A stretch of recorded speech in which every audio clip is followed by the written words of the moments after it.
Oh, sorry, sweetheart. I didn't mean to scare you.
All right, we are going to get started.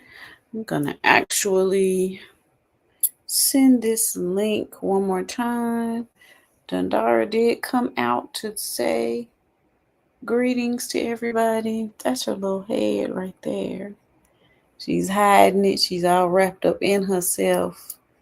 So we're going to put her back in her enclosure. She is feeling so cold. I was hoping that I could warm her up while we were out here. Honorable greetings, Dee. But she gonna have to get back in the enclosure to get warm. So let me put her back inside. And then we will get started.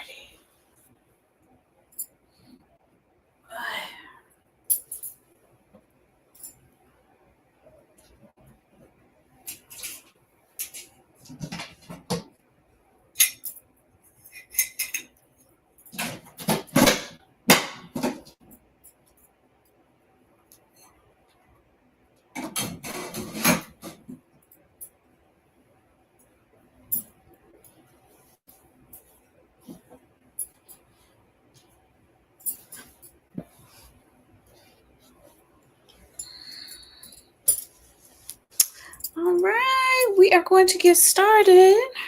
Let me get everything lit up.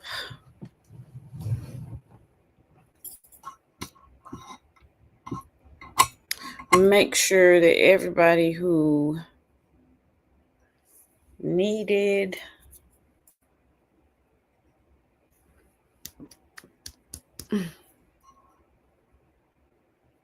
okay. Links were sent out. We good. I haven't gotten any emails saying people haven't gotten the links. So we're going to get started. So we're going to start by lighting up everything we need to light up. And give praise and honor to the forces that make it possible for us to be here. Y'all know how we do. Ooh. When there's too many ashes in the middle of the sage bundle, I just feel like it doesn't burn well. So I'll be trying to get all those ashes out before I light it again. So we're going to start with Mama Sage.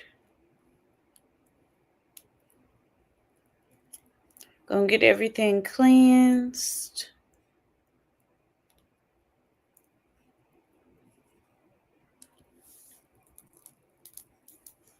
Sure. I pray that anything that is overwhelming you during this week, anything that is sitting very heavy on your shoulders, on your back, anything that is sitting very heavily on your ori, on your head, on your say, I ask that that will be removed.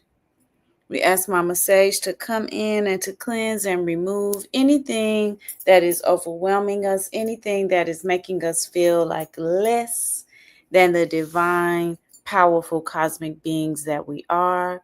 We are grateful to our herbal ally of Mama Sage for removing those things from us now. I do pray, Mama. And as always, we follow up with the herbal ally of Palo Santo. And this particular mama does the work of removing, cleansing, and sweetening. So we're going to light her up with the entity of fire. We give thanks and praise for the fire spirits. And we ask that Mama Palo Santo remove any negativity, remove anything that is overwhelming to us, remove anything that is making us feel like less than the divine cosmic beings of power that we are.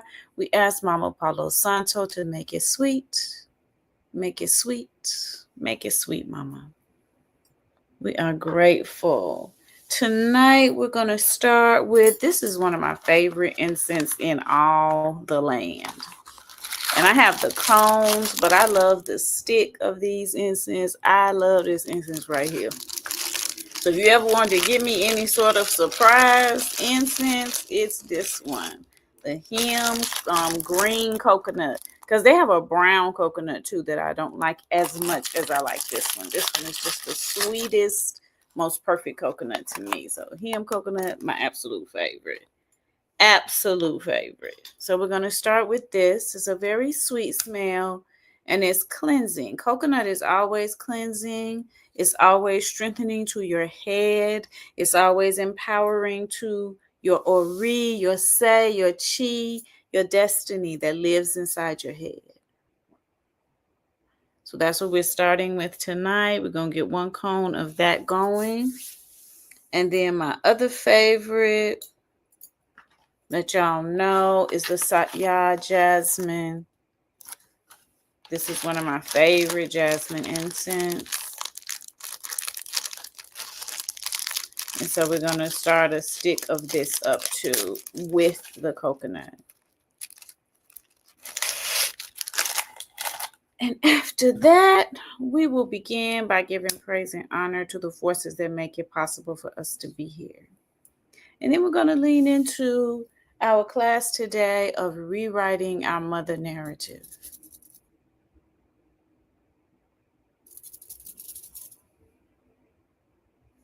You know, as a witch, it's best not to blow out the flame. So I'm trying to get back. I used to keep a very religious practice of never blowing out the flame. And I got off of it, so trying to get back to it. All right, let's get started. Go make ourselves comfortable. Say greetings to everybody. I'm gonna go and greetings. Check in the YouTube room. All right. I'll be trying to see if the YouTube room is doing something different from this room, and that's just out of my own curiosity. But let's get started, guys. We're going to give praise and honor to the forces that make it possible for us to be here before we start this particular class.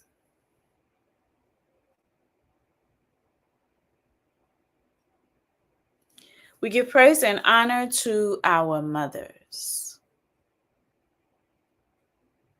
who from the time that they were conceived as women, carried us inside their bodies. All praise and honor to our mothers. We give praise and honor to the mothers of our mothers, who from the time that they were conceived as women carried our mothers, and therefore us, inside their bodies. We give praise and honor to the mothers of our mothers, who from the time that they were conceived as women carried our grandmothers, and therefore our mothers, and therefore us inside their bodies. We give praise and honor to our ancestral mothers, moving ever backward in an unbroken line via mitochondrial DNA, culminating with those first Black women on each continent who gave birth to humankind, and reaching their zenith with that first African woman who squatted and gave birth to the all. All praise and honor to our mothers. We give praise and honor to Awaniya Afinju Eje, our mothers, the beautiful birds that eat blood. We give praise and honor to this West African root. Praise and honor to this point of origin. Praise and honor to this beginning, to the seed. We give praise and honor to the divine creatrixes and destructresses of the all. We give praise and honor to the very architects of existence. All praise and honor to Awaniya Afinju Eje.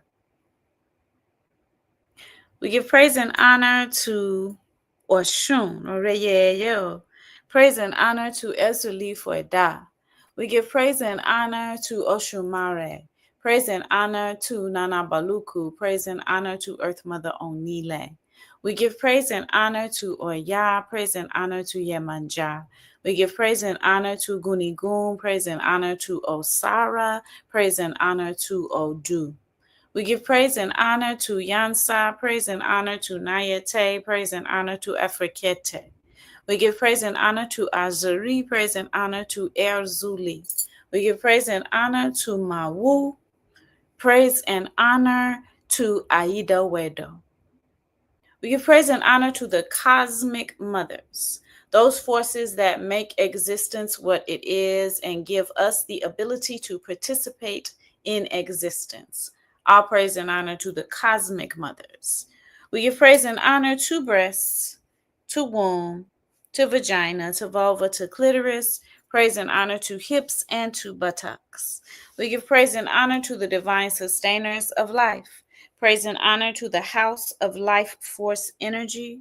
Praise and honor to the divine gateway from the spiritual to the physical, back to the spiritual again. We give praise and honor to the divine bringer of ecstasy and bliss to the physical plane. Praise and honor to the divine carriers of the rhythm of life, and praise and honor to the divine support of life. All praise and honor to breasts, to womb, to vagina, to vulva, to clitoris, to hips, and to buttocks. We give praise and honor to each and every Ori represented here tonight, and we ask that we would always be made worthy to walk in the footsteps of our mothers. Ashe, ashe, ashe. All right, we're going to lean in. I'm trying to decide. I think I'm going to grab my pashmina, y'all. This air conditioner is too much for me this evening.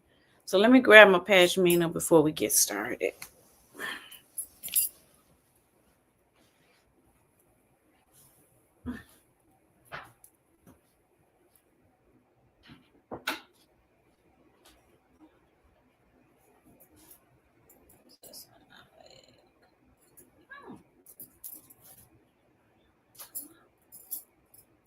Okay, let's see.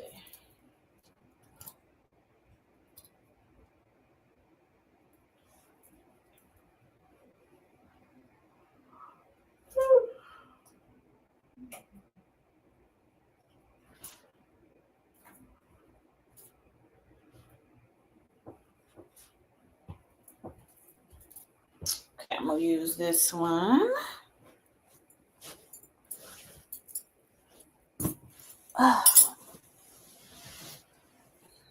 One of my sets of waist beads fell off while I was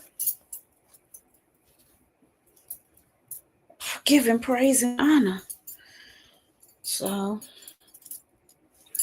she was down at the bottom of my leg when I got up to go get the pashmina. All right, let's get started. Tilt it down just a little bit. I feel like my own vision is obscured. All right. Lean up and then let me share my screen.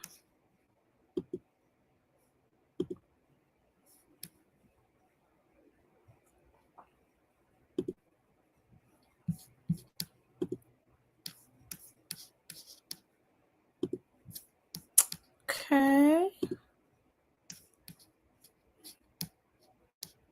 All right. So if you are in the studio and you are not able to comment or not in the YouTube, not on the YouTube recording, remember that you'll have to use that extra link that I sent out earlier today, or that new link that I sent out earlier today to actually be in the comments and be participating. I don't know. Well, they may allow you to do it when you're in the studio. I think the problem last time was just that there wasn't enough room. So maybe that was what was going on last time. But either way, the new links were sent out. Everybody has the links if they need them. So tonight we are going to continue in this journey of making sure that we have the tools that we need to heal and repair our relationship with our own physical mothers. As I have said, Yes, please. I would like a new way speed, Princess Umi. Um, I think I want something gold or amber. I think that's the color beads that I want. So thank you so much. I appreciate that. So we are dealing with our relationships with our own physical mothers. As I continue to say, in my personal meditation, in my personal journey and personal life goals of getting better, being better. And not only that, my personal life goals of making sure that I have access to every aspect of my magic. In that particular, um, from that particular perspective, I guess I should say, I became aware of the fact that, and now you know what? As I think about it, it wasn't necessarily myself. It was dealing with other people. As I began to craft a new narrative of who and what my mother was, and when I would share that narrative online or share my thoughts about that narrative online, it would meet with a lot of pushback. People would be angry. At one point, I was asking, was your mother actually mean or was she just unsupported?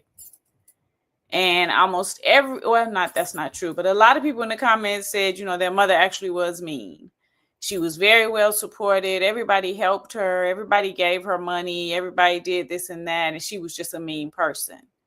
But these same people would talk about how their father, who had abandoned them, was kind and he was loving. Once I was asking who stayed there during your childhood and supported you, and who was off being carefree and living their life.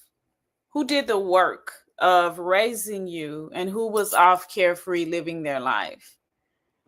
And people were answering, oh, I never thought about it like this before. Oh my God, this is a different way of looking at it. And one person was like, well, I should have been carefree. I was the child. And I said, obviously, this post wasn't talking about the fact that a child shouldn't be carefree, right? But the person went on and on about how, they shouldn't be made to feel guilty about being carefree. So as I was having these interactions, and these are just two examples, I began to understand that a large part of the schism of that we experience when we're trying to relate to ourselves as witches, as the divine mothers of the universe, as powerful magical beings, as cosmic beings, a large part of the disconnect is the fact that we have a negative view of mother. And the negative view of mother comes from our own mothers and our relationship with our mothers. And as I thought about that, meditated on that, let that sink in to my psyche, I knew that I needed to teach a class that helps us to come to grips with that, helps us to learn how to deal with that, helps us to get the tools that we need to reframe that perspective. So this series of classes is what was created from those interactions or from those thoughts. So the week before last, we took the time to come to grips with and take responsibility for our conception, for our birth, for the lineage that we were born into. We took the time to look at that and to take responsibility for that. That is a hard pill to swallow for two reasons. The first reason being is that we have been taught and we have been socialized to believe that we are not responsible for any of that our birth was a matter of happenstance, and that the people that there was another entity or other entities that chose to bring us into being. It was not us, it was somebody else, it was some other people, it was another deity, it was another being. Somebody else chose to bring us into being. We weren't responsible for that. So we've been socialized to believe that. That's the first thing.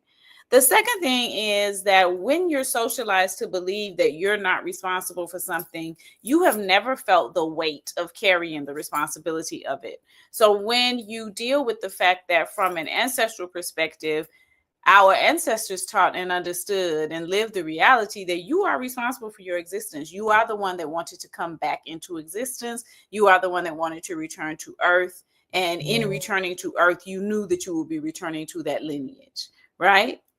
Once you have to deal with that, that is a different level of responsibility. So we grappled with that the week before last. So this week, we're going to deal with some reframing that is just as difficult as that reframing. But all of these pieces of this puzzle of rewriting your mother narrative are absolutely necessary, completely and absolutely necessary. So we're going to walk through here. We're going to get through it, right?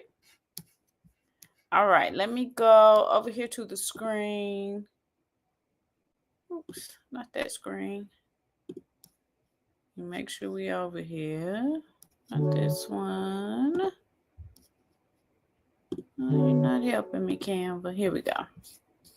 And we're going to get started with this particular presentation, which is rewriting our mother narrative. So let's go back to the beginning. Okay. So we're going to rewrite our mother narrative. As always,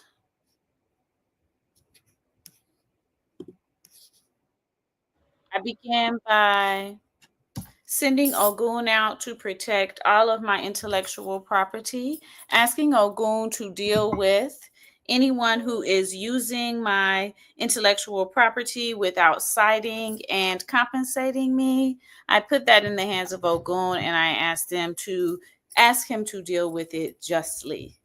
Adupoe Baba Ogun, Baba Ogun.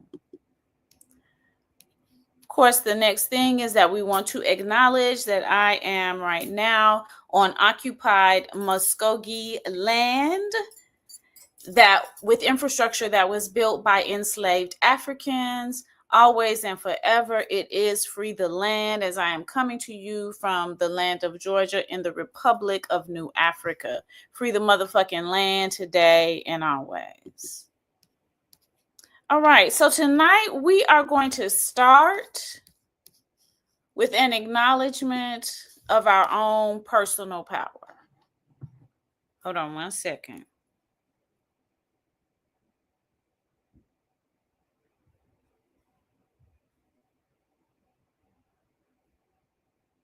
Okay, all right, we good. With our own personal power, because we're not going to be able to do this reframe or this rewrite if we are still sitting in a state of misinformation, believing that we are not empowered. So tonight, I'm going to begin by reminding you that you have the power, you are the power, and you carry the power. So we're going to start there. You have the power, you are the power, and you carry the power. So as I said before, last week, our last class, we accepted responsibility for our own existence, our own conception, and our own lineage. Tonight, we are going to do the work of rewriting history because we can and because we must. So when I say the phrase rewriting history, how do you feel about that? When I say that it is possible to rewrite history, I want to get your pulse on that. I want to check your pulse. How does that make you feel? When I say tonight, we are going to rewrite history. So I'll wait for you guys' responses.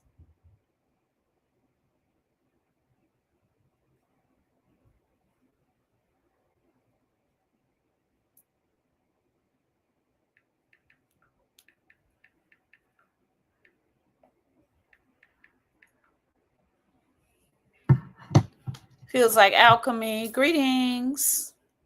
How do we feel how do you feel when I say, well, tonight we're going to rewrite history? I want to get your feelings. I want to get your emotions on it.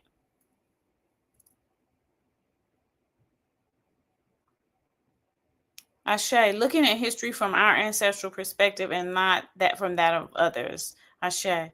Makes me contemplative, makes me think about the infinite possibilities. Ashe. Can feel the neural pathways ready to create new pathways. Ashe, ashe, ashe, ashe. That's always my goal. I feel as if we'll be doing something groundbreaking. Yes, indeed, Dr. Treasure. Yes, indeed. Okay, so we're going to talk about rewriting history. Because in the Western world, we are always made to feel that history cannot be rewritten.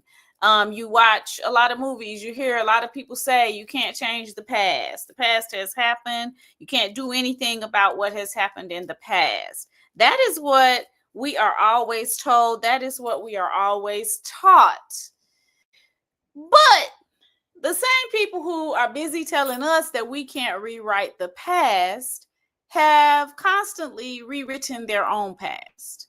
So we are going to start with the understanding of those people who have rewritten their own past, because they stay busy telling us you can't change the past. The past has always already happened. You can't go back and change it unless you have a time machine. But these same people rewrote their own past and are now living in the narrative that they rewrote. So we're going to start with the history of the Anglo-Saxons. As you guys know, I am an English scholar. I'm a scholar of English literature. And as a scholar of English literature, I have to be a scholar of the history of England, because that is where English literature comes from. As a person who is a scholar of the history of England, I am a scholar of the history of the Anglo-Saxons. So the Anglo-Saxons, who are the ancestors of the English, who we now call the English, were a very oppressed, very poverty-stricken, and a lowly European tribe. The rest of the European tribes in that area looked down on them, and the rest of the European tribes in that area oppressed them and enslaved them. That is who the Anglo-Saxons are. Up until the time when the Roman Empire left England, this particular group of people remained enslaved. The English. But they rewrote their history. The tale of King Arthur is them rewriting their history, is them pretending that something else was going on in their history. Right? They rewrote it. They pretended that something else was going on besides their oppression and their enslavement. When I say to you the phrase, the history of the English, being enslaved and being oppressed is not what comes to your mind, because those were among the first people to rewrite their history. Okay, let's talk about the Germans. This is another group of Europeans who rewrote their history. Similar to the Anglo-Saxons, this particular group of Europeans was considered lower than the other Europeans. They have a smaller continent or continental space, and they did not participate greatly in the work of colonizing the rest of the world. And so they were looked down upon by these other European tribes. And so at some point, even though they had been considered inconsequential, even though they had been considered lesser, even though they had been considered weaker, at some point, the Germans rewrote their history, and they said, not only are we the strongest, not only are we the most powerful, but we are the origins of all of the rest of those Europeans. All of those who had looked down on us, we are the origins of them. We are the ones that they come from. Even until today, Europeans all over the world believe that their origins are Germanic. If you hear them talk about European history, you will hear them speak of Germanic tribes, because the Germans were so good at rewriting history. It was not the truth. It was their rewriting of their own narrative. And finally, we come to the colonizers of the Americas. Who were the people who colonized the Americas? Who were they? What group of people colonized the Americas? What are we taught in our history books? Who came over here to colonize these areas? The United States, the Caribbean. Who came over here to colonize these areas and why? Why did they come? Tell me who they are and tell me why they came. What do they tell us in our history books about these people? What were they doing over here and who were they?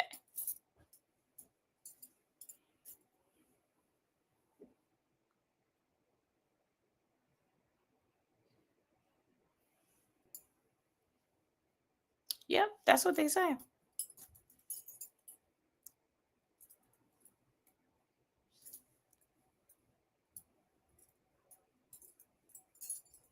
Who are the people that colonized this place? They say that they were an oppressed religious minority, Dr. Treasure is telling us, and they were seeking a better life for themselves. They were looking for religious freedom. Thank you, Europeans, because they were seeking a better life for themselves. Pilgrims, escaping religious oppression, disenfranchised of Europe. Okay. But in actuality, who were they? As Michelle is saying, as M is saying, they actually, the people who colonized this place, it was because the asylums created for people who were mentally ill and the poorhouses created for people who had too much debt were full and the jails were full. So what they actually did was opened up the asylums and the poorhouses and the jails, and those are the people who came over here and colonized. But they have rewritten that history, right? They rewrote that history, and then they're going to tell us in every movie and every book that history cannot be rewritten while they are living currently a rewritten history. So I needed to give you those examples because I didn't want you to believe that the rewriting of history was an unempowered act. I didn't want you to feel that rewriting history was not powerful and was not effective and could not change your life. Rewriting history is powerful, effective, and it changes your life. So now we're going to begin the process of rewriting our own personal history. So the first thing we're going to start with tonight is asking ourselves the question, what is a mother? I want you to define this term outside of the confines of white masculinist imperialism. So I do not want you to say anything about who owns her. That would be a husband, a daddy, or something like that. I do not want you to say anything about what her duty is to her children, to her community, to her marriage. I want you to define motherhood autonomously, connected to nothing but itself. What is a mother? Define it for me. Let me see it in the comments.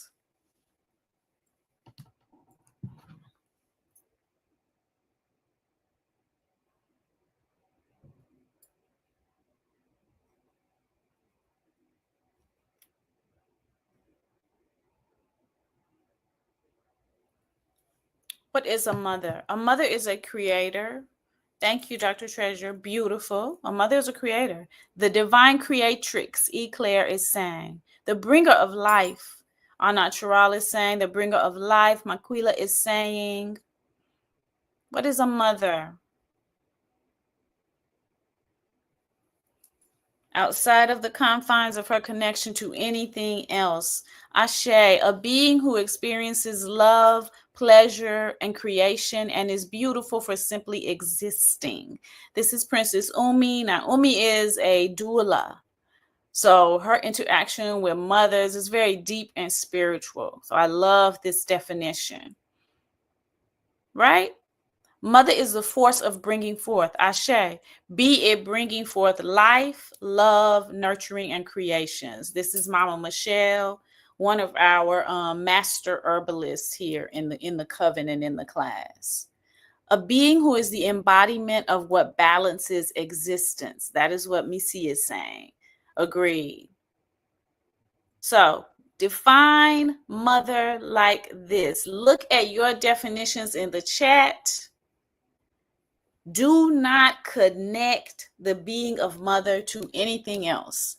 Let it exist autonomously. Oshumbemi says divine protectress of the sacred.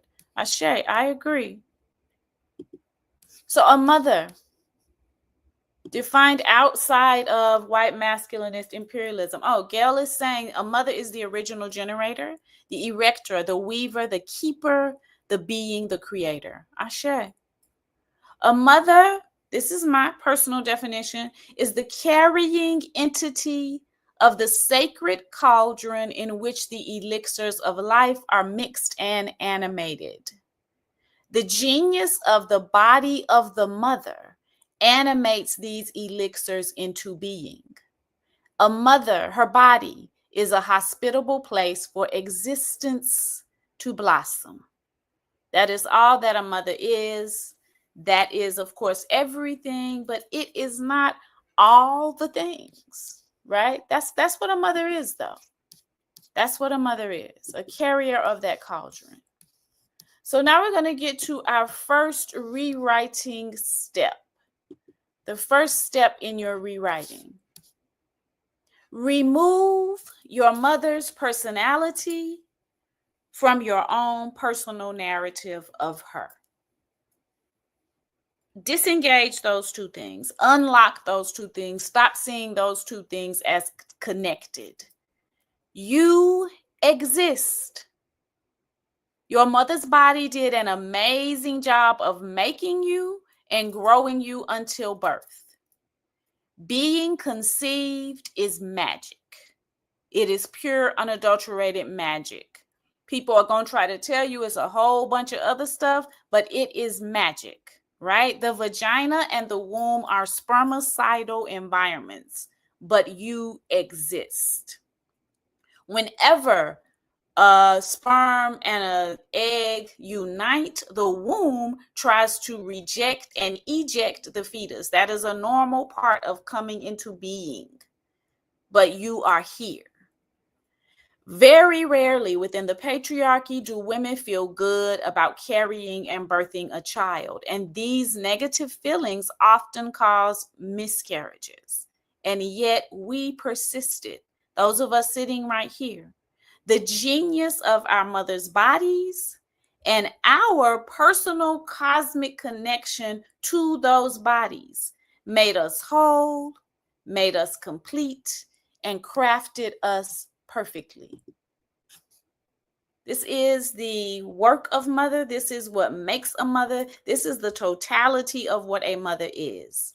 Because you and I can sit here and engage in this conversation, our mother, we're divorcing it from the woman, divorce it from the person. We're looking simply at this physical definition. Because we are here and exist, we know we had a good mother. The mother is the body. The mother is the physical body. So we know she was excellent because we were able to withstand that spermicidal environment. We were able to withstand the womb trying to eject us and reject us. And we were able to come out. We were able to be born. We are here. So we know that was good. Is somebody knocking? No. Oh, okay. All right. So the first step was to completely look at mother as the physical action that it is. Mother is a physical action. Look at it like that. Be grateful for the physical action. Be grateful for the womb that carried you. Do not attach it to the personality. In order to rewrite, you have to separate those two things. So the second step in rewriting is to completely isolate your mother's personality from her physical self. So I'm going to tell you the story that gave me the ability to do this. And up until this moment happened, I really understood myself to be unlovable. I understood myself to be unwanted in the universe, unwanted on earth, unwanted in life before this moment that I'm about to share with you. So, my oldest daughter was a very outspoken toddler, highly intelligent and very outspoken. And so when she was about 3 or 4, we became vegetarians. So, in explaining to her why we were going to stop eating meat, I explained to her the dangers of eating meat and why we were no longer going to eat it and the things that it was doing to our bodies. So, being the outspoken toddler that she was, of course, everybody she came into contact with, the first question she asked them was, "Do you eat meat?" And when she would ask the person, did they eat meat, then in her little 4-year-old self, with her little 4-year-old self, she would go down the list of reasons why they shouldn't eat meat. And she was very adamant about it, and she was serious about it, and she was 4. So she was doing her thing. Could nobody tell her not to do it, etc. Right? We've all been 4. We know how this goes. Some of us have been around 4-year-olds, and we know how this goes. So at some point, we went home to visit Mama, and we went out to eat, I feel like. And of course, my child begins to talk about, do you eat meat? My mother is visibly upset, visibly offended, but Naila, being 4, that's my child, goes on to explain to her why she shouldn't be eating meat. Her grandmother, why she shouldn't be eating meat. My mother got offended and she said, you can't just be telling people not to eat meat. That's offensive. Don't say that to people. Naila stood her ground, of course, defended her point. She's 4. And so at some point I said, Naila, come on over here and sit with me and eat your food and be quiet. And I ended the discussion by, removing her from the situation. So I don't know if it was that night or if it was the next day, my mother called me to tell me what a terrible job I was doing parenting, and that I was doing my children a disservice, and I was not teaching them how to react and interact with other people. I wasn't teaching them how to behave properly around other people.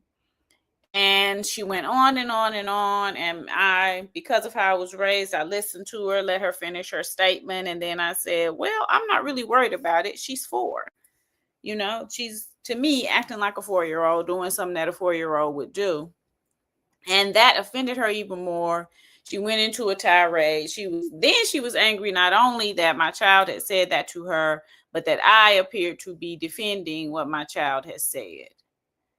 And it just hurt my feelings. It just broke my heart.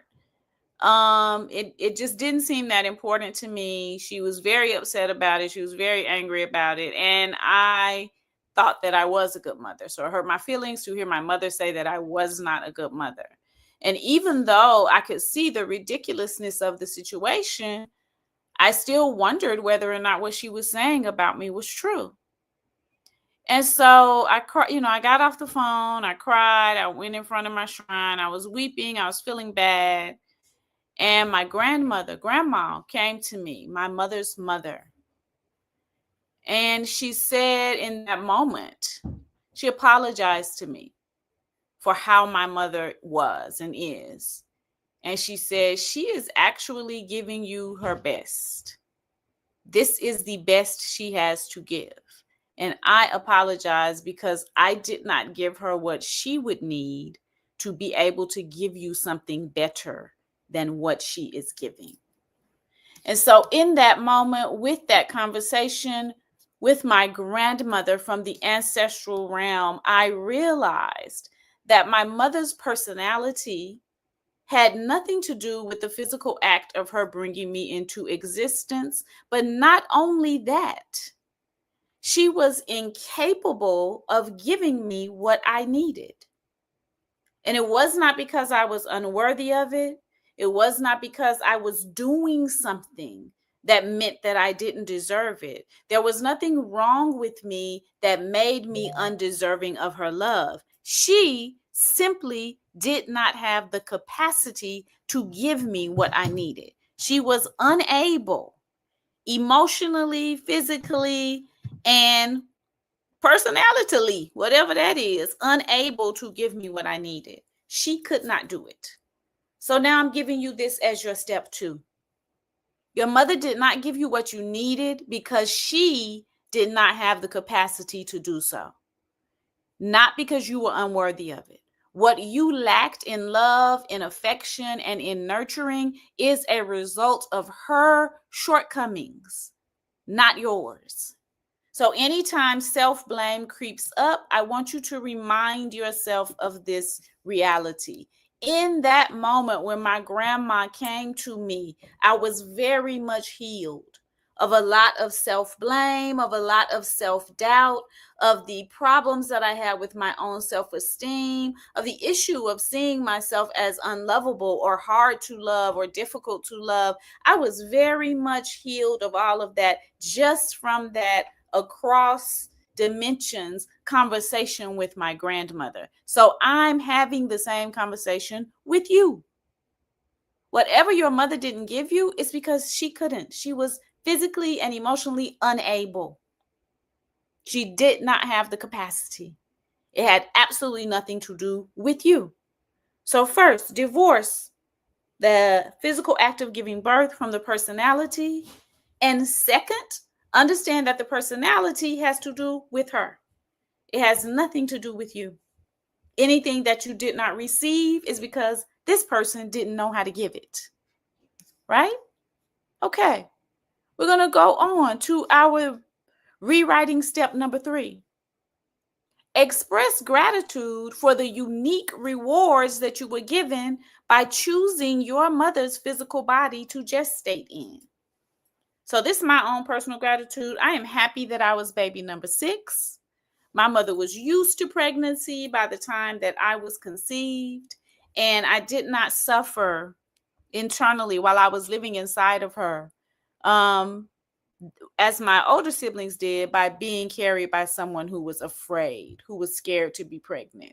That was not the issue when I was being held, when I was gestating. Not to say there wasn't no issues, but that particular issue was not one of them. So what are some of the unique rewards that you received from being gestated in the body of your mother? That's one of the unique rewards that I received. I'm thinking about the body. I'm not thinking about anything outside of that. Being in that body insulated me in that way. Being in that body gave me that particular reward. What did being in the body of your mother give to you?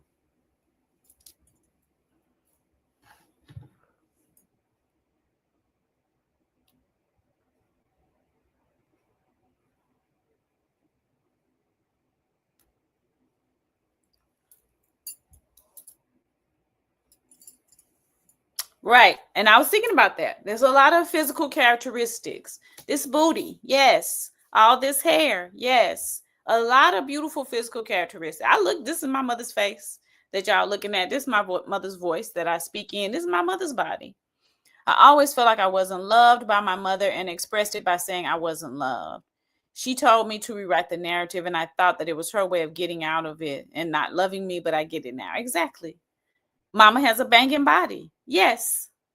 Curvy body because of her and her courage and her intellect. Right. Look at these physical rewards we got from choosing that body. There were reasons that we chose that body, right? Take it outside of the context of everything else. Look at the rewards that you got. Right. Came from big, strong women. So even though my mother was only 15, her body wasn't stressed by your 8-pound ass. Ashe. See? Booty, hips, and a small waist. Amen. Right. My mother was 17 when she had me, and she fought to keep me. So my reward was coming into the being of the body of someone who wanted me and loved me at the beginning. Ashe. That's beautiful. Ashe. These are our rewards. Right? There are rewards to it. There are reasons that we chose this. All right, let's go on. So rewriting step number 4. I want you to Speak on and reckon with the reality of how you survived. And I'm going to talk about this from the perspective of what a baby, what a zygote. A zygote is just when the sperm and the egg come together. What is the expectation of a zygote when it comes into being?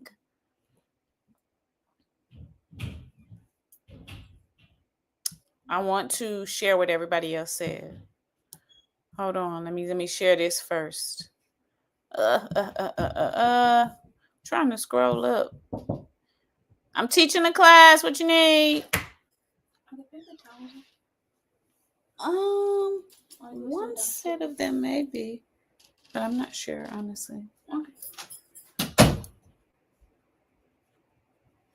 Okay, M says I was the first. She gave me her all, and I was the first experiment. Ashe.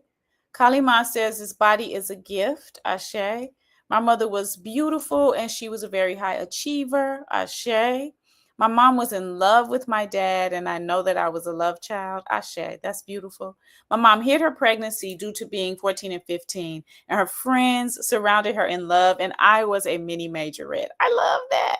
My mother was a recent adoptee of nationalism. She was studying African-centered health and she was 21. So she was determined to be a different parent than her examples. Ashe. Kat is saying she loves dancing now because she was the mini majorette. And Michelle is saying that she got the courage to reinvent herself from her mother and this ass. Ashe. Eclaire says she is her mother's first child. She loved me and planned for me. Ashe. These are the gifts. These are the rewards of the mothers that we chose. All right, so let's look at the reality of how we survived. How did we survive the mothers that we had? So I'm sharing mine here on this slide. So my mother was not physically affectionate. So I survived because my older siblings were. They were very physically affectionate. By the time I was born, as I said, I was baby number 6. My mother didn't usually have the luxury of spending lots of free time with me. She was working full time.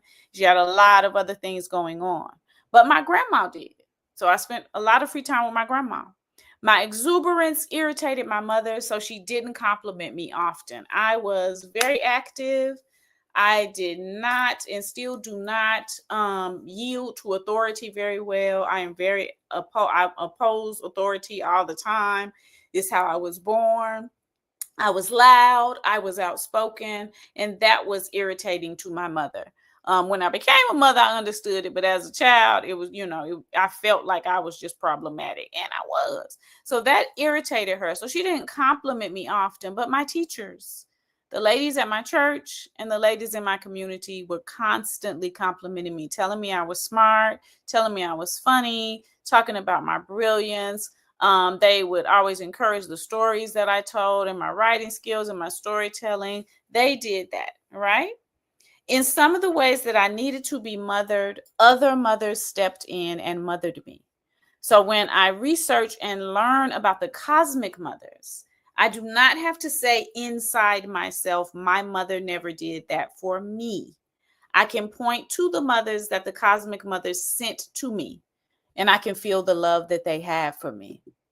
So be honest about how you survived whatever the deficits were that your mother had.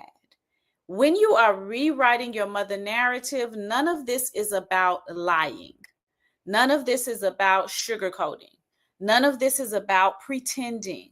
All of this is about being as brutally honest as you possibly can about the mother that you had, and then taking the time to separate the personality from the vessel and the personality from the human being.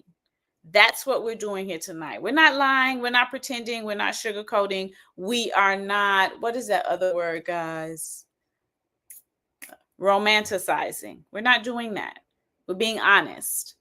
But we're also separating personality from person, and we are separating personality from the physical vessel, and we're humanizing. Those are the things we're doing.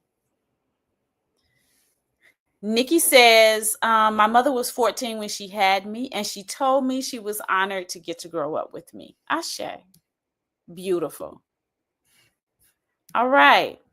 Let's go to rewriting step number 5. Mother is the name of a pantheon.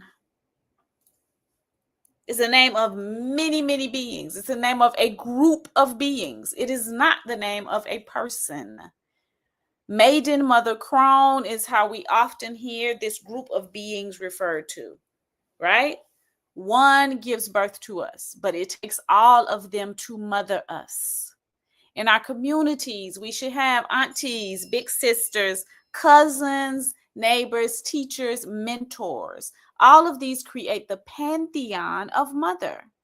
What it takes to raise a masterpiece like you is impossible for one person to do.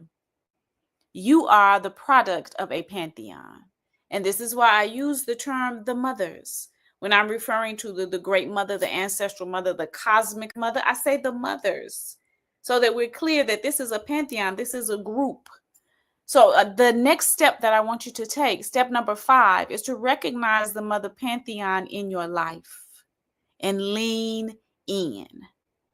It is a lie that is sold to us by the patriarchy that one person should be responsible for every aspect of our upbringing. And further, if that one person is not, if they can't, if she's unable to take care of every aspect of our upbringing, we are supposed to believe that there is some sort of stain on our childhood. Something is wrong with how we were raised. Our childhood was bad. And that's just bullshit, honestly.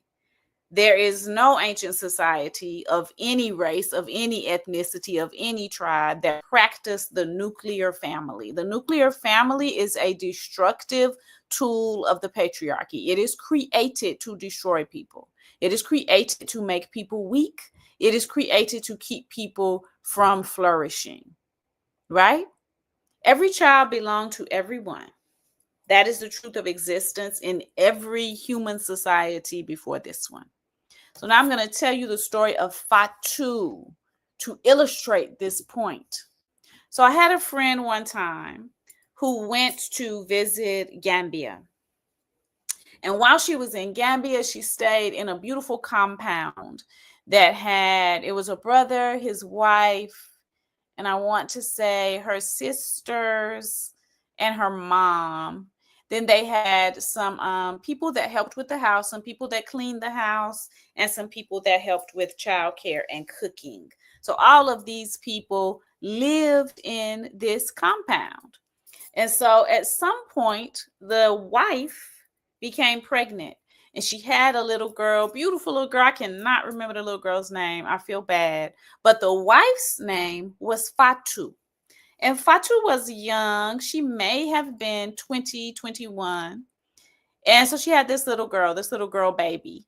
And the little girl baby was very spoiled, very petted, very pampered. And Fatu was 2.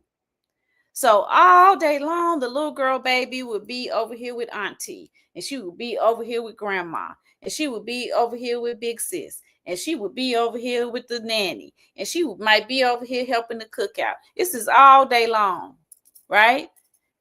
And Fatu is having lunch with her friends. Fatu is in the village shopping. Fatu is sleeping in her room taking a nap. Fatu is in the market telling the kitchen people what to buy, right? Fatu is doing that. That's what Fatu was doing. And so at the end of the day, when the little girl would become sleepy, she would walk around the compound crying for Fatu. I want Fatu. May I have Fatu? Can someone take me to Fatu? Oh, I want Fatu. And so at the end of the day was when she would unite with Fatu, who was the actual physical mother. And Fatu had all of the rest of that day to live, to be a human being, to be a person. That was in modern day Gambia, right? These people had converted to Islam. These people had a lot of foreign sensibilities and foreign ways of being, but this ancient way of child rearing was still what they practiced. So that is the type of pantheon that motherhood actually is. Our mothers who were forced to do most of this all by themselves, that is an attack. That is violence. That is a purposeful attack on women and children. That was done on purpose. No one person can do that work. It is not possible, right? So I'm telling you the story of Fatu so that you will get an understanding of how our ancestral mothers did this and how this is supposed to be done. Mother is a pantheon. It is not one person. All right, we'll scroll up a little bit. Okay, Missy is saying, my mother wanted to be a mother but was young and damaged and misdirected. She and my father plotted to have me, were forced to marry, and had my sister and brother. Yes, the neighborhood would say, bring me that baby. Yes, they would. And it makes so much sense. And Missy is saying her mother became overwhelmed and left us with my dad and my grandmother, who was his mother. Yes, I'm aware of many, many narratives like that. All right, step 6. Let's talk a little bit more about this reframing, right? So, one of the greatest tricks that white masculinist imperialism plays on our mental health is the diabolical reframe. They stay reframing some shit.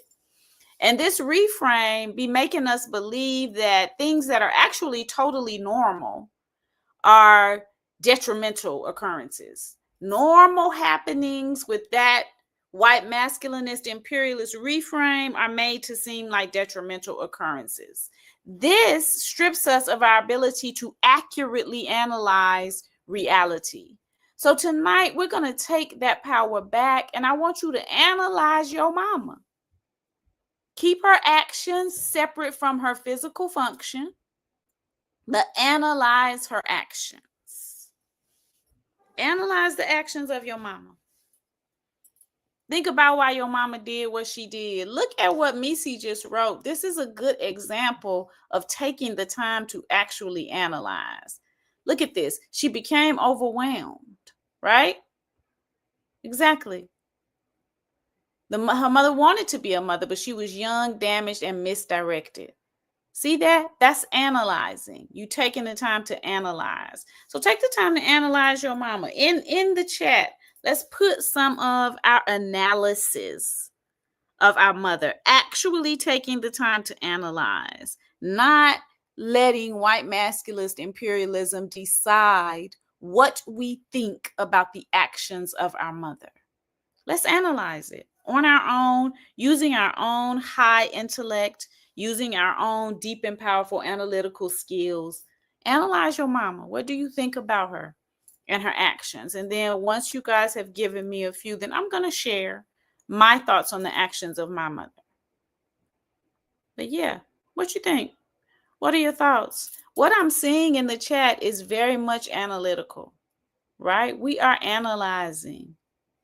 We are thinking more deeply about this. When we analyze her, what comes up? Child, when I tell you this thing says 75, but I am freezing. But we have been having so much trouble with this air. It's been colder than it says on the temperature.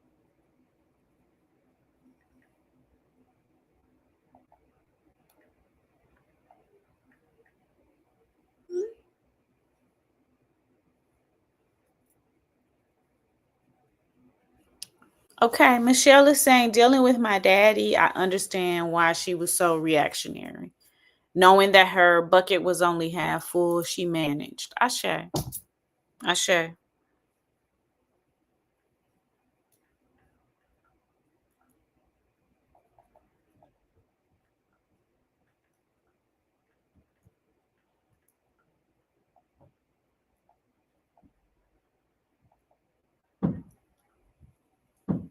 Anybody else?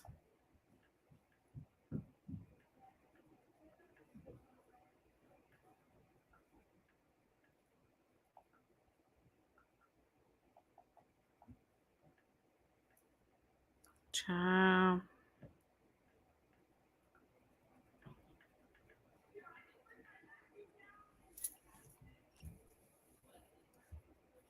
Yeah, my mother didn't know her worth and she settled. Ashe.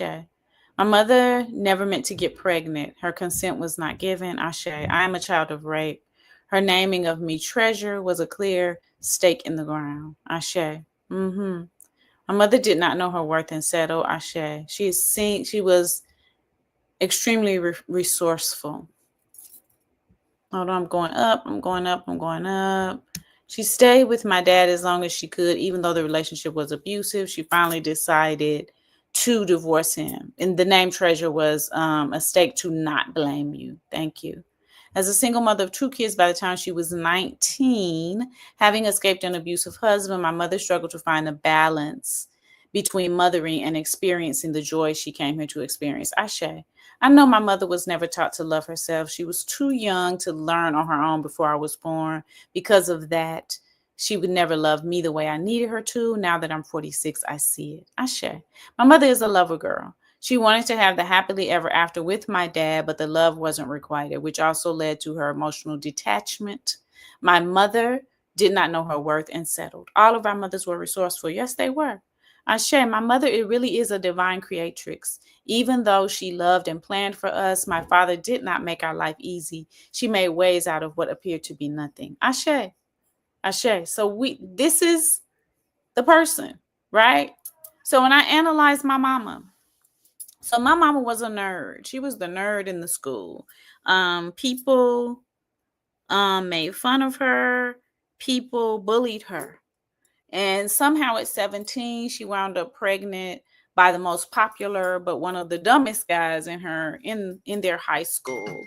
And so, of course, once she became pregnant, she had to get married because you have to do that. And so she was pregnant every year after that. She told me that it was not pleasurable, and she even hinted that it was not consensual.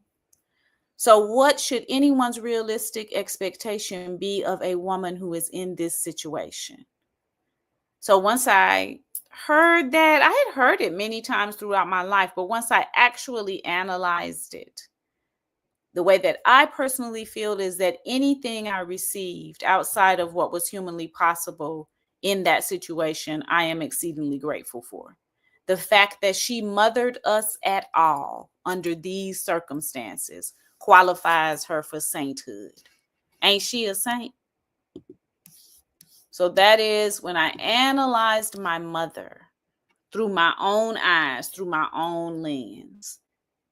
My mom is a saint.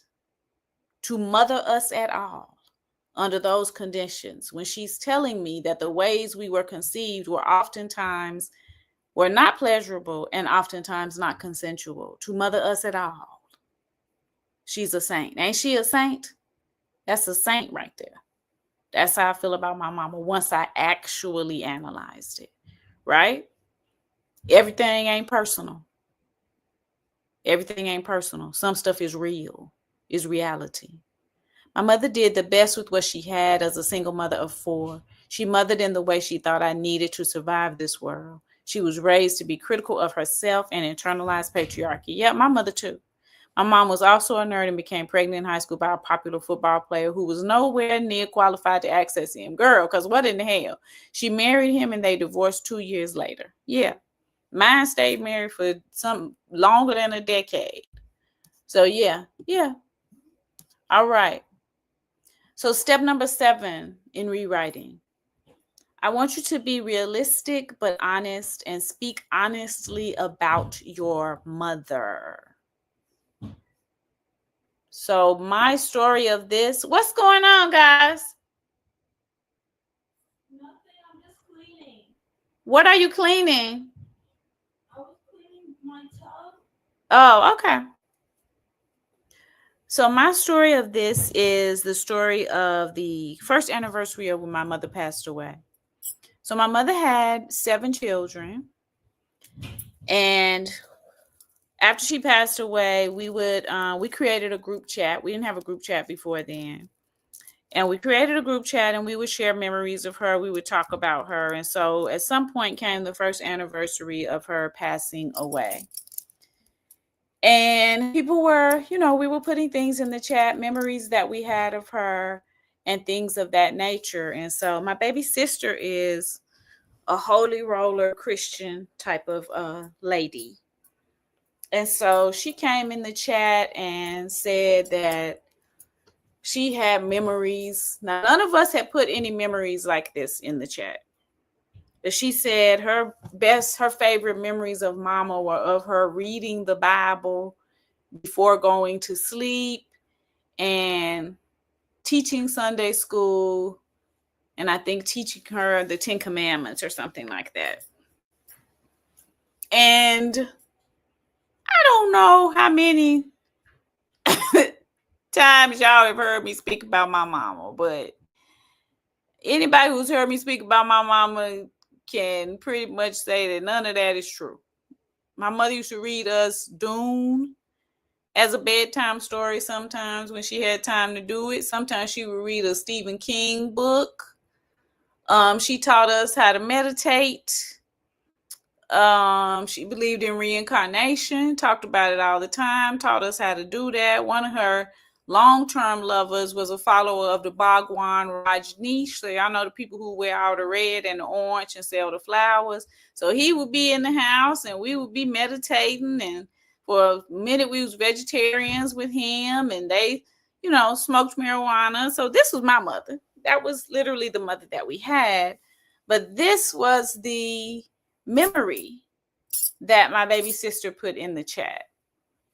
And I didn't chide her. I didn't say anything to her, but I said, as you all have seen me say on social media, I know that mama is celebrating crossing over by putting on her hot pants, which is booty shorts for y'all young people, and her thigh-high boots, and dancing really hard to some good funk music. She loved Parliament Funkadelics.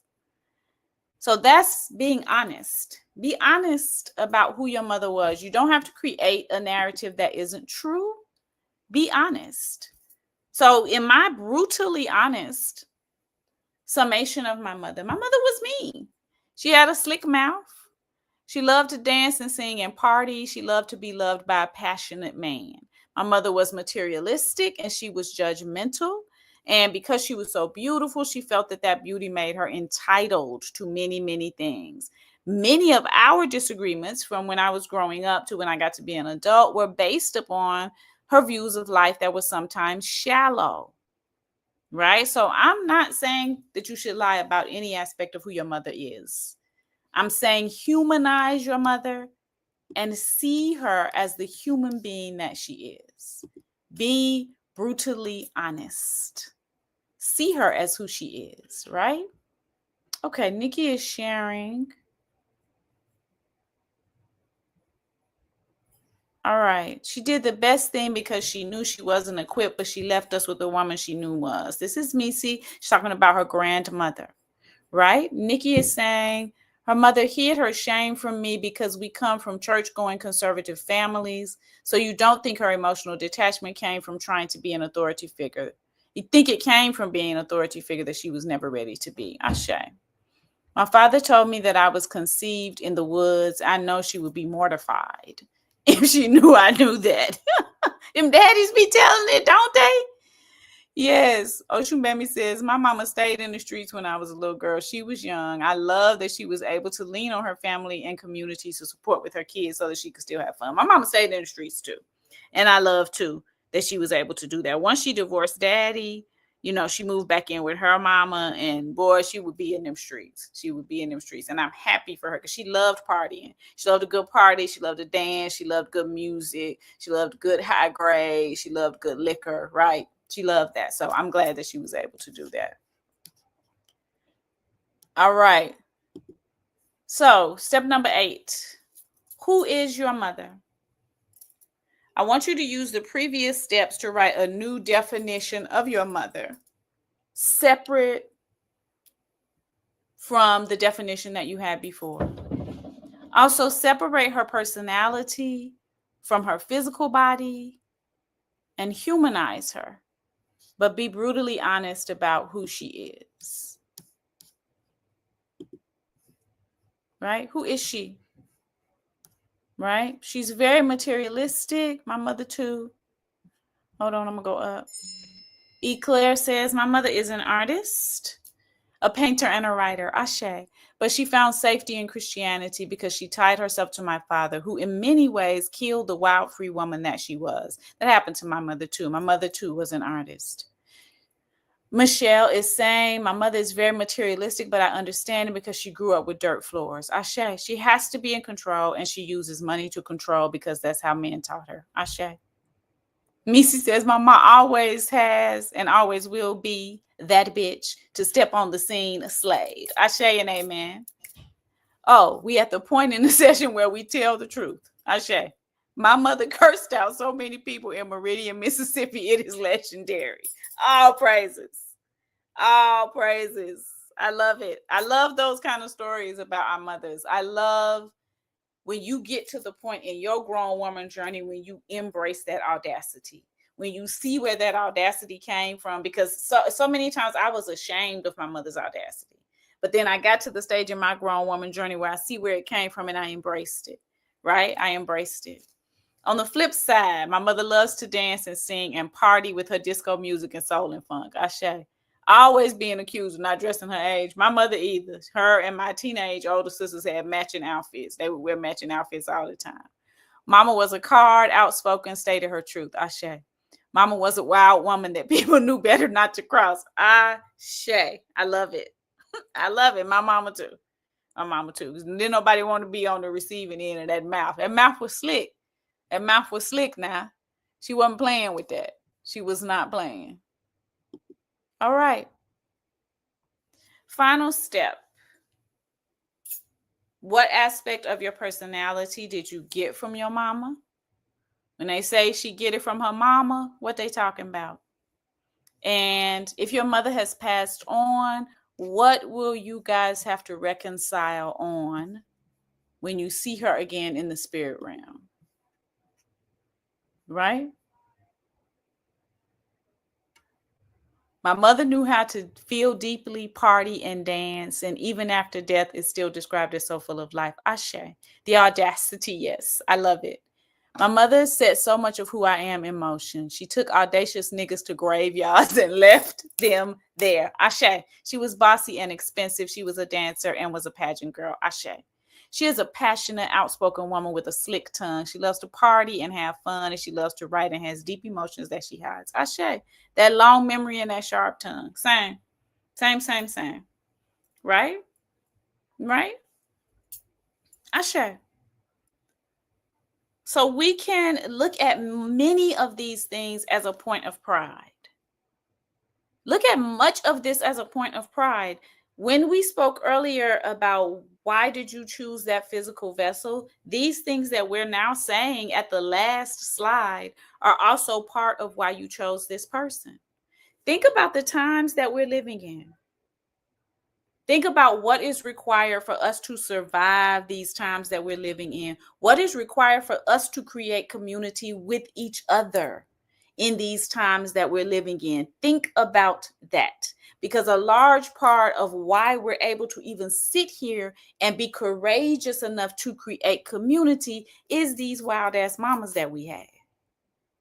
They gave us that. They shared that with us. They bestowed that upon us, right? My knowledge that men are disposable and never as smart as you. Ashe. She was a naive country girl and was very sweet to everyone, but she was revolutionary in her movement. Ashe. I grew up watching my mother protest in Oklahoma, justice always. Ashe. Ashe. I have to say, I came through my mother because she couldn't carry what my grandmother had, so I was born, and I walk in the path of my grandma Dump, the baddest healer around. All praises to Grandma Dump. My mother is a full embodiment of sensuality and insatiability. Me too. She gets what she wants from men. She is a prideful Leo, and she loves her children in her own way. Ashe. I got my I'm going to curse you out real nice nasty from LC Lee Shields. All praises to LC Lee Shields. Like my mama, I don't have to use my words to speak. My face writes volumes. Ashe. My mother is the most responsible person I know. She is a bit boring now as a married woman, but she was a hot girl growing up. I love it. I hold on to that memory tight. Ashe. All of these are reasons too. You've heard me say, and I will say again for the rest of my life, I am nothing as much as I am my mother's child. that I am that most of all, right? So the wildness, the sexy clothing, the several different partners, long-term romantic partners, the beauty, the style, the grace, the voice, the eloquence, all of that. The love of literature, the ability to read wonderfully, write wonderfully, dance wonderfully, all of that comes from my mother. Right. Ashe. She was the first to see me. She knew I was queer before I did and praised it. Ashe. Reconciliation. Ashe. Same, Umi. I think I just want to be held, cuddled, and honestly never let go. Or at least till I say, okay, that's enough. I'm ready. Ashe. And I know we will get that. I ain't never scared and I always speak my piece, and I get that from my mother. Ashe. My mother had the gift of sight, hearing, and seeing spirit. Ashe. Spoke truth, and she had that ability to pray. Ashe. Before she made her transition, I made sure we brought our relationship to a place of wholeness. Ashe. So beautiful. My mama was a police officer. I know that's right, mama. Not playing. I miss the wild woman my mama was before she got married again. Yeah. Yeah. So this is it. This is we are finished with this particular class. And we have done this good work. We have done this mighty work. We have done this hard work. So we have rewritten that narrative. There's no reason to ever revisit how we had meshed those narratives before. There is a vessel that we were created in. That's a physical body. That's mother. There is a personality that we got along with or didn't. That has nothing to do with us. That is that woman. Whatever your mama's name was, that's who that personality belongs to. It doesn't belong to us. It is not a part of us. It is not for us to worry about. And then there is a human being. And a human being is going to react to stimuli. A human being can be hurt. A human being is going to hold grudges. All of those things are going to happen. Break your mother up into those three pieces. Worry about the human being, analyzing the human being. Worry about the vessel that brought you here. The personality is not your business. Let the personality be what it is. And remember that anything she didn't give you is because she was not capable of it. She did not have the capacity to do it. My mother is Afrocentric and very bold. Ashe. She connects with people effortlessly and wields her feminine charms with lethality. I know that's right. She's picky and centers her own pleasure. She is a girl's girl, which I love. At some point, you're going to have to share with us about the baby sister who is the holy roller. As a Mississippian, I have a family full of those. It is a trip. Child, my mama was so mad. So my little sister went off to college at TSU, no less. And both me and my older sister live in Nashville. So my mother felt comfortable sending her baby out to college because we both lived there and were grown women at the time. And somehow she got connected up with this Holy Roller Pentecostal church and was giving them tithes from her student loan refund. And my mother was so mad. My mother was so angry. And she told us we needed to go up there and get her out of that church. They were, being predatory towards my sister and towards her money. But child, we wasn't never successful in getting her out of that Holy Roller church. So she continues to practice that. My mother didn't raise us like that and did not believe in that. So that's, that's part of the story. But with that, there's a new story that comes out anytime we all get together. But yeah, child, she's sitting up here talking about mama used to read her Bible every night. I was like, who is she talking to? Like, this is a text between us, the siblings. Why are you lying? Like, we were all there. Like, maybe this is the story you tell your friends at church and that's your business. I'm not hating on that. But girl, you sound crazy saying that to us when we were all there. What are you talking about? But whatever she got to do to get herself through the night, it seemed crazy. Everybody else was quiet and just kind of whatever, But I was like, girl, I know mama is in the heavenly realms in some hot pants and some thigh-high boots dancing and kicking it with Jimi Hendrix. I know what my mama is doing. Yeah, it ain't there right there. But, let her have a thing. Let the baby have a thing. My mama raised me and I'm a heathen, and also my sister was very Christian. It happens. It does happen. It does happen. Yes, she she did rewrite history. She did. She did. Both thing. Both thing. I'm leave her alone. And I was like, man, I don't want mama to come to you in no dream and cuss you out. That's literally what I was thinking when she was typing it, when she was saying it.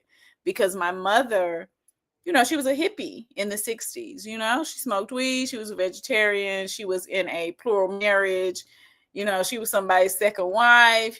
My mother was doing all of that. So she would have considered it offensive for someone to try to say that she was doing that kind of stuff. So my thought was just, I hope she don't come to you in no dream and cuss you out. And of course, she wouldn't have told us if it happened. So I left it alone. But child. Not my mama. No, my mama ain't never did none of that. And we will conclude tonight with this picture of me. That's me. That's little baby me. I'm not sure how long after I came home from the hospital. I had to stay in the hospital for a month because I was a month early. So I had to stay in the incubator. So I don't know how long after coming home from the hospital this is, but this is one of my first pictures that I ever took. That is little baby me, right before becoming Porky. So y'all know, in my toddlerhood, I was chunky and I stuttered really bad. So this is pre-Porky, but almost Porky, moving into Porky days. That is me. All right. I must say I have loved this class, this particular iteration of this class. It is always, yes, Ashe, may Adriana Smith's magnificent spirit be received in the ancestral realms with thanksgiving, with peace, and with healing. May her spirit be healed. May she always watch over the spirit of the infant. I'm not sure if the infant survived, but whether it did or not. And may she know peace. May her family know peace. And may those who meted out this injustice up on her body, may they be served with justice. Ashe, ashe, ashe. Child, because I was eating. They was probably sneaking cornbread and greens up in the hospital. This right here is not just a result of milk. Y'all know that. I'm from the country. It was mashed up greens and cornbread and everything being fed to me. Because look at them cheeks, boy, them jowls. Look at them jowls.